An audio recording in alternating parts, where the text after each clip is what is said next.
First question, what do you do? What do I do? I'm technically a multimedia designer, and what that means is I design with multiple mediums.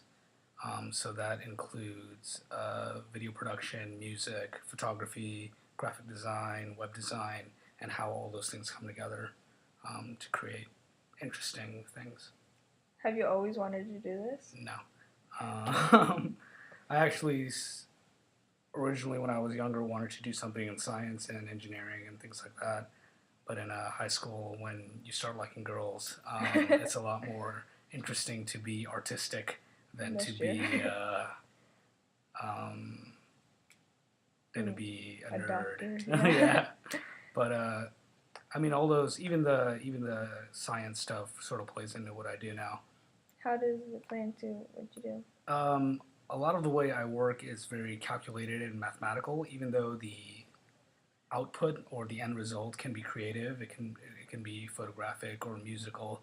The process of how I do that is very calculated. It's very yeah. It's just very orderly and mathematical, I guess. Yeah. Um, oh man, I had this question, I forgot it. That's fine. So when you started like going to the artsy stuff for high school, Mm-hmm. then like it seems like you really started getting into it. Yeah, I got into it like late middle school, and then I just sort of dove right into it. Um, I picked up a guitar and learned how to play a keyboard and stuff like that, and then started writing songs, and they were terrible for the longest time. But The yeah, wedding song. yeah, the wedding songs, the cheesy love songs, they were all there. And they were bad. It's okay. I think everybody starts off bad. Yeah. Um, so now you live in San Francisco, hmm and what do you do? Like, what do you work? Who do you work for? I work with LinkedIn. They're a pretty huge social network, and they're specifically catered around like businesses and networking, and it's all about being professional. So imagine like Facebook or Twitter or whatever, but for Businessman. businesses and business Yeah. people and things like that. Um, yeah, So like when you started like going to college and stuff for that, did anybody ever tell you you couldn't do it? it wasn't so much that I couldn't do it, but it was how are you going to make this into a career? It's not, especially with something that is artistic. I started doing filmmaking, like that was the first like thing or major I started with, and I ended up doing graphic or graduated with graphic design. But with the filmmaking, it was always like, how are you going to make money doing this? You know, it's a very it's hard to sort of predict and calculate. It's definitely based on how good you are. It doesn't really matter if you get A's or B's in your classes. It's It's just just as like long how as good are you, you know? yeah.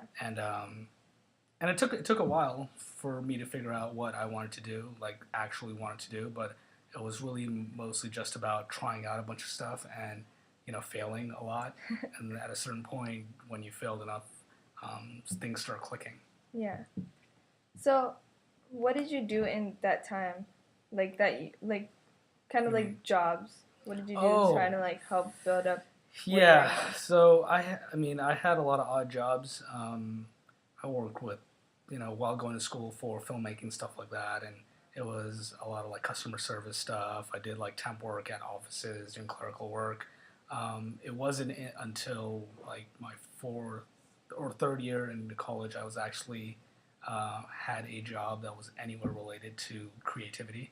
Um, but all those experiences sort of uh, will help and guide you through whatever you want to do. The more experiences you have in whatever it is are ultimately going to help you better understand what you want to do and where you want to go. So, like, when did you start working for LinkedIn? Oh, I mean, I just started last month, so this is pretty new. But I've been doing video and design work professionally for more than 5 years already. So, is there any like big names that you've helped? Uh, I've, let me see. Clients wise, a lot of the clients I had in the last couple of years were, small business owners, and I did some Kickstarter campaigns and things like that. So not any big names, but I did get to produce music with Ron Artest, which was I remember that. yeah, this was a random weekend. But other than that, it's been, and yeah. So I remember it was like a huge deal at that time.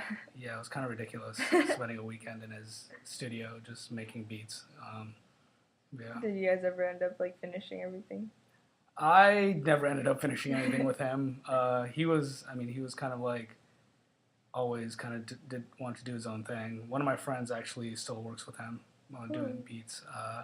This guy Samir, he like he's an amazing piano player, and we jammed a couple times, and yeah, he's the reason I actually went up there. So it was random. So like in your high school experience or like anywhere in your life, have you ever thought, oh, I should become a musician? I always loved music, right? Even growing up, like I wanted to do it. But music is one of those things. If it's very, very brutal, like to actually be a successful musician. There's a lot of different avenues you can go into. The hardest one, which is actually being a performer, and because that's all depends on the audience and if they like your music, right? So I wanted to. I still produce music every day, and I'm working on an album and stuff like that. But it's more just like for my own pleasure. Yeah. And then there's the video and sort of design stuff that pays the bills, which I also love doing. And a lot of times I try to squeeze in music in there, composing music for the videos I'm working on or whatever. Do you ever like still hope that maybe, just maybe, you'll actually end up becoming a performer? The dream is there. I don't like wake up every morning like aching because I'm not doing that. But if whatever, if this album, when I'm done with it, it like picks up a following and I get to go on tour or something like that, that would be awesome. But it's more for me. I just love being around music and making music. It's like the fame and glory and all that stuff. It's not. It's more like a passion. Yeah, yeah. So, it's gonna be like a funny question, but if you were to go on tour, who would you want to go on tour with? Who? Let's see. Let me think of some names that you maybe might have heard of. No, that's fine. Whoever you truly want to go on tour with. I would love to go on tour with. There's some awesome like producers who's like this guy named Flying Lotus who's awesome. This guy Thundercat who's awesome. Radiohead is a big band. I would love to be on stage with them, but that's not like. I mean, a lot of the stuff, or like all of the vocal stuff that I come up with, is really inspired by Tom York, who's the lead singer of Radiohead. I wouldn't mind being on tour with Pharrell, because he's dope. Oh my gosh.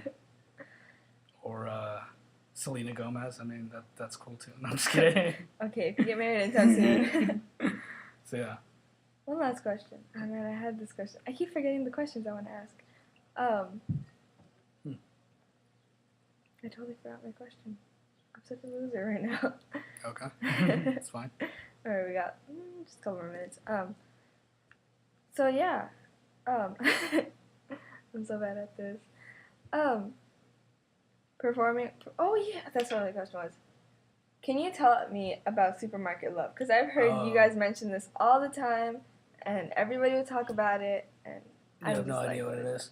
Supermarket Love is just my solo, like that's the name I go by. Your stage name? Yeah, my stage name.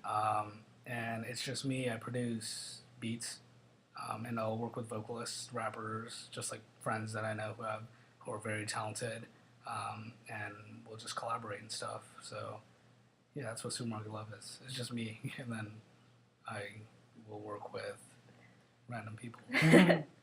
That's actually really exciting. Like what you're telling me right now, I'm actually like really interested in. Like it seems so exciting. What, the music stuff?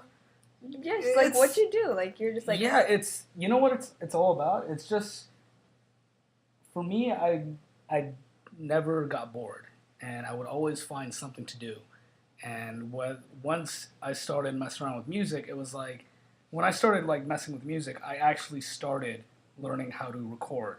like the actual technical side of music. Yeah. And then I just started recording off the get-go. Like, as soon as I could play 4 chords in a row, it was recorded.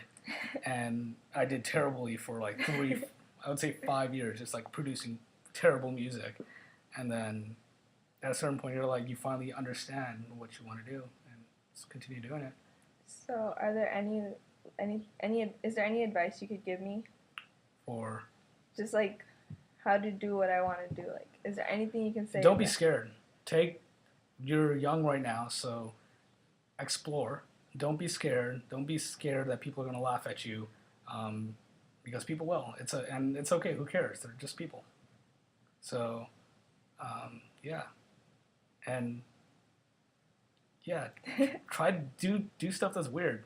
Not like weird, but like just ironing my socks. Do stuff that people aren't thinking about. And the only way you get there is by experiencing things people aren't thinking about or willing to experience. It's about making yourself feel uncomfortable until it's comfortable. Right. And then you just keep on doing it over and over again. And then you just keep on growing as a person. And then eventually the first thing to do is, I guess, just to understand what you want to do on the most basic level. Like for me, it was like, I just want to do cool stuff. That's it. And every decision that I make is based on, is this cool? Like, is this something that I think is cool? And then let's go. You do it. Then, not do it right then, but figure out how to do it. There's enough information out there for you to do anything you want to do. There's Google. There is Google. Google is your friend. Always. All right. Thank you for doing this interview. You're very welcome. You're the awesomest. This is true. Jesus is in my shop, Mr. A.